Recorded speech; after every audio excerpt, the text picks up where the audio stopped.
Confucius, the great teacher of China. Imagine a teacher who changed the world with his ideas about kindness, respect, and learning. Confucius was such a person. He lived over 2,500 years ago in ancient China, but his teachings still guide millions of people today. He taught that education can make anyone better, regardless of their family background. He believed that good people create a good society. Confucius was not born rich or powerful. He came from a poor family and faced many difficulties in his life. But he never stopped learning and teaching. He became the most famous teacher in Chinese history. His ideas about education, family, and government spread across China and then around the world. Today, people in many countries study his wisdom. Schools and universities teach his philosophy. His thoughts about respect for parents, the importance of education, and treating others with kindness still help people live better lives. Don't forget to subscribe to our channel for more amazing stories about great teachers and thinkers who changed the world. Early life and family background. Confucius was born around 551 BC in the state of Lu, which is now part of Shandong province in modern China. This was during a time called the Spring and Autumn period. China was not one united country then. Instead, it was divided into many small kingdoms that often fought with each other. His real name was Confucius, but people later called him Confucius, which means Master Kong. The name Confucius comes from the Latin version of Confucius, created by European scholars many centuries later. Confucius came from a noble family, but they had lost their wealth and power before he was born. His father, Kong He, was a military officer and a descendant of the royal family of Song. However, Kong He was already quite old when Confucius was born, and he died when Confucius was only 3 years old. After his father's death, Confucius lived with his mother in poverty. His mother, Yan Zhengzai, was a strong woman who worked hard to take care of her son. She made sure Confucius could go to school, even though they had very little money. She believed education was the most important thing she could give her child. As a young boy, Confucius loved to learn. He was curious about everything around him. He asked many questions about history, music, poetry, and the way people lived. He especially loved studying the old books and traditions of China. He spent hours reading ancient poems and stories about wise kings and heroes from the past. Confucius was also interested in ceremonies and rituals. Even as a child, he enjoyed organizing formal events and teaching other children how to behave properly. His friends sometimes thought he was too serious, but they respected his knowledge and wisdom. When Confucius was 15 years old, he decided to dedicate his life to learning. This was unusual for someone from a poor family. Most poor young men had to work to help their families survive. But Confucius believed that learning was the key to improving both himself and society. The young scholar and teacher. As a young man, Confucius worked various jobs to support himself and his mother. He worked as a bookkeeper, managing accounts for a local government office. He also worked as a shepherd, taking care of animals. These experiences taught him about different aspects of life and helped him understand the problems that ordinary people faced. Despite having to work, Confucius never stopped studying. He learned about music, archery, and chariot driving, which were important skills for educated people in ancient China.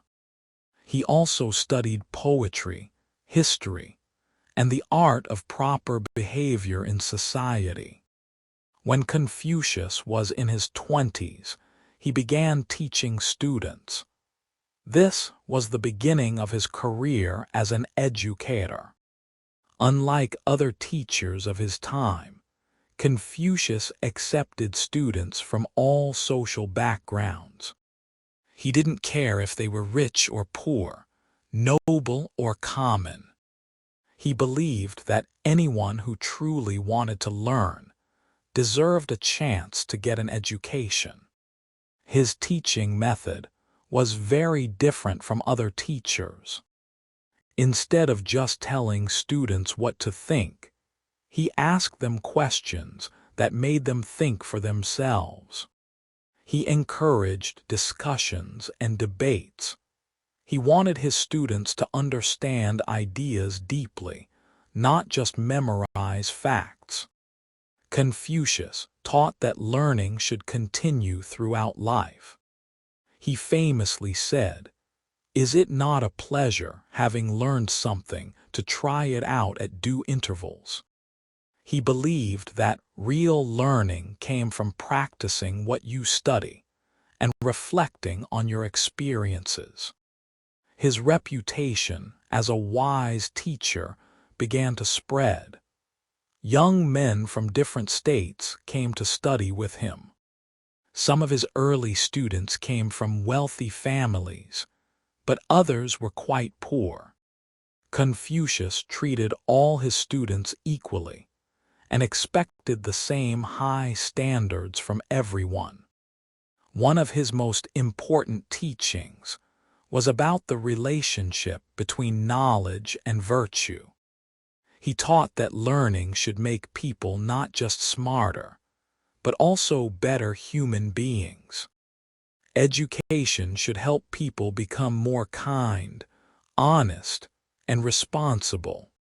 Political career and disappointments. As Confucius became more famous as a teacher and thinker, he also became interested in politics. He believed that good government was essential for creating a peaceful and prosperous society. He thought that if wise and virtuous people governed, the common people would be happy and the country would be strong.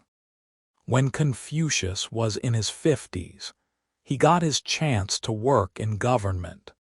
The ruler of Lu appointed him to several important positions. He served as Minister of Public Works and later as Minister of Justice. During his time in government, he tried to put his ideas about good leadership into practice. Confucius believed that rulers should be moral examples for their people. He taught that leaders should be honest, fair, and caring toward their subjects. He said that if rulers behaved well, the people would naturally follow their example and behave well too. However, Confucius soon became frustrated with political life. He discovered that many government officials were corrupt and selfish. They were more interested in gaining power and wealth than in helping the people. The rulers often made decisions based on their personal interests rather than what was best for the country. When Confucius tried to suggest reforms and improvements, other officials resisted his ideas. They thought his emphasis on virtue and morality was impractical. They preferred to use force and punishment to control people, while Confucius believed in leading by good example. After several years in government, Confucius became so disappointed that he decided to leave his official positions. He was about 55 years old when he resigned from government service. This was a difficult decision because it meant giving up a stable income and comfortable lifestyle. Despite his disappointment with politics, this experience taught Confucius important lessons about leadership and human nature. He learned that changing society was much more difficult than he had originally thought. He realized that lasting change had to begin with educating individuals, not just changing laws and policies. The wandering teacher. After leaving government, Confucius decided to travel to different states to spread his ideas about good government and moral behavior.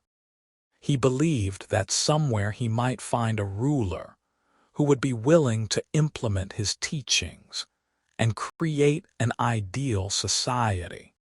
For about 14 years, from age 55 to 69, Confucius wandered from state to state with a group of his most devoted students.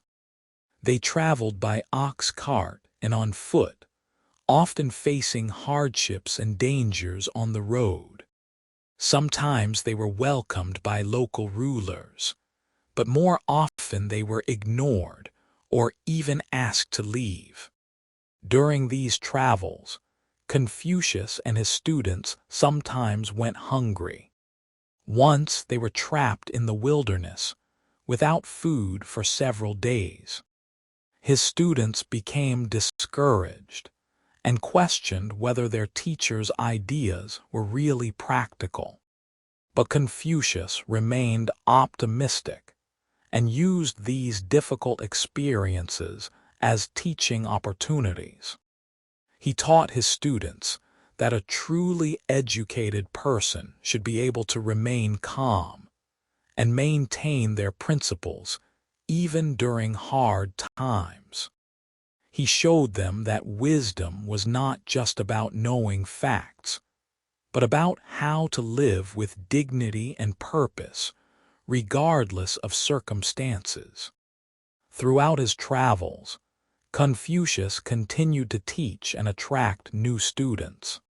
People were drawn to his gentle manner and his deep wisdom. He never claimed to be perfect or to have all the answers. Instead, he presented himself as a fellow learner who was trying to understand how to live a good life. One of the things that impressed people about Confucius was his humility. Despite being recognized as a great scholar and teacher, he always said he was still learning. He once said, "When I walk along with two others, they may serve me as my teachers. I will select their good qualities and follow them, and their bad qualities and avoid them." During his travels, Confucius also worked on editing and preserving ancient Chinese texts. He collected old poems, historical records, and ceremonial instructions that were in danger of being lost. He wanted to make sure that future generations would have access to the wisdom of the past. Return home and final years. When Confucius was about 68 years old, he decided to return to his home state of Lu. He had not found the ideal ruler he was looking for, But he had not given up on his mission to improve society through education and moral teaching. Back in Lu, Confucius focused entirely on teaching and writing. Students from all over China came to study with him. By this time, he had developed a systematic approach to education that covered many subjects: literature, history, music, mathematics, and moral philosophy. His school became the most famous educational institution in China. Unlike the schools for nobility that only taught practical skills like warfare and administration, Confucius's school emphasized character development and critical thinking. He wanted to create not just skilled workers or soldiers, but wise and virtuous human beings. Confucius taught that education should be available to everyone, regardless of their social status. This was a revolutionary idea in ancient China, where education was usually reserved for the wealthy and powerful. He accepted students who could pay only a small fee, and sometimes he taught poor students for free. One of his most important contributions was his emphasis on the relationship between teacher and student. He believed that learning was most effective when there was mutual respect and affection between teacher and student. He treated his students almost like family members, caring about their personal development as well as their academic progress. During his final years, Confucius also worked on compiling and editing ancient texts that would later become the foundation of Chinese literature and philosophy. He selected the best poems, historical records, and ceremonial texts from China's past, and organized them for future generations. Confucius died in 479 BC at the age of 72. According to historical records, he was surrounded by his beloved students when he passed away. He had lived to see his ideas begin to spread throughout China, though he probably did not realize how influential his teachings would eventually become. Core teachings and philosophy. Confucius's philosophy was based on several key concepts that he believed were essential for creating a harmonious society. His ideas were not complicated or mysterious. Instead, they were practical guidelines for how people should treat each other and organize their communities. One of his most important teachings was about Ren, which is often translated as benevolence or humaneness. Ren means treating other people with kindness, respect, and compassion. Confucius taught that we should try to understand how others feel and treat them the way we would want to be treated. He also emphasized the importance of Lai, which refers to proper behavior and social rituals. Lai includes things like showing respect to parents and teachers, being polite to strangers, and following social customs that help people get along peacefully. Confucius believed that when everyone knows how to behave properly, society runs more smoothly. Another key concept was yi, which means doing what is right even when it is difficult or disadvantageous. Confucius taught that truly educated people should choose to do the right thing because it is right, not because they will be rewarded or because they fear punishment. Confucius also taught about the importance of family relationships. He believed that learning to be a good son or daughter was the foundation for becoming a good citizen. He said that people who respect and care for their parents will naturally respect and care for others in society. Education was central to all of Confucius's teachings. He believed that people are naturally good, but they need education to develop their potential. He taught that learning should be enjoyable, and that students learn best when they are genuinely curious and interested in their subjects. Confucius emphasized that real learning requires both study and practice. It is not enough to read books and memorize facts. Students must also apply what they learn to their daily lives and reflect on their experiences to gain wisdom. Legacy and influence. After Confucius died, his students continued to spread his teachings throughout China. They established schools based on his educational methods and wrote down his sayings and conversations.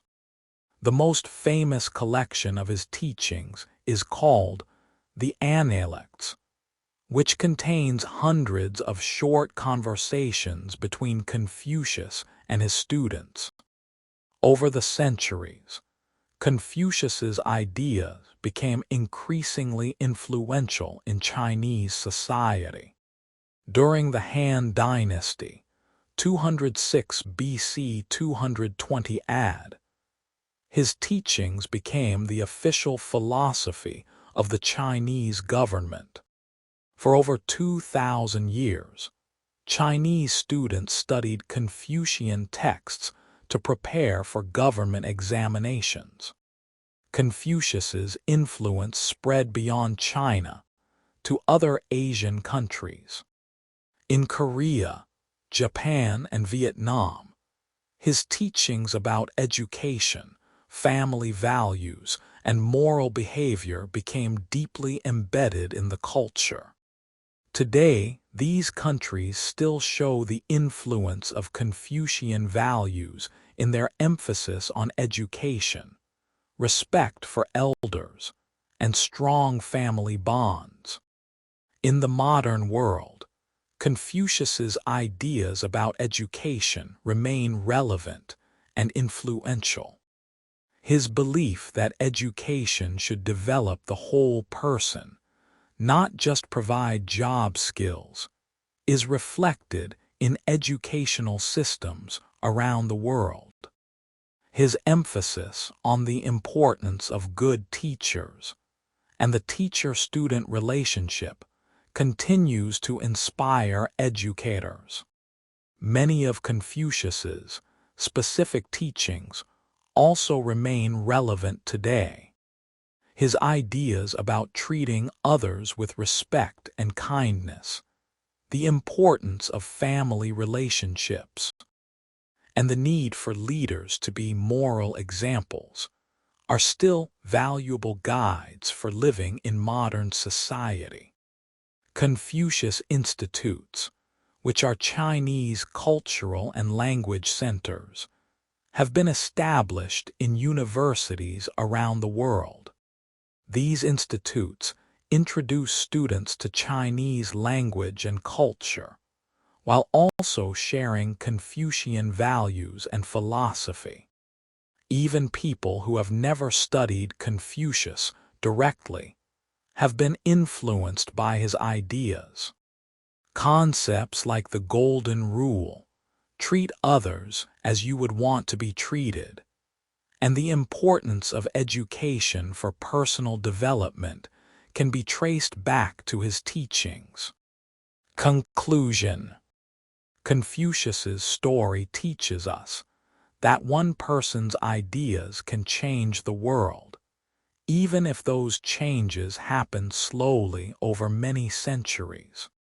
He started as a poor boy who loved learning, and became one of history's most influential teachers and philosophers.